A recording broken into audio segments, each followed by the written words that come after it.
اوعى حضرتك تيجي تكون معاك حمله اعلانيه ناجحه وتيجي وهي شغاله تقوم جاي داخل لي جوه معاليك وتعدل لي بقى في الكرييتيفز وتعدل لي في الاد سيت وتعدل لي في الكلام الجميل ده.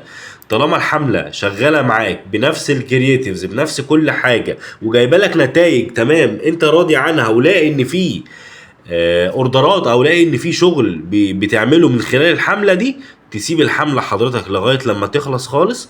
واول ما تخلص خالص هتيجي تعلم عليها بالمنظر ده زي ما احنا معلمين عليها هنا.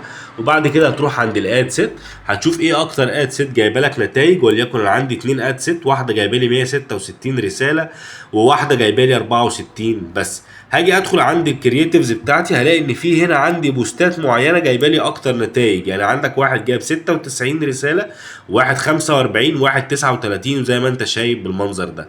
انت هنا شايف ان انا بالنسبه لي الحمله هنا حمله كلها ناجحه والكرييتيفز اللي فيها ناجحين.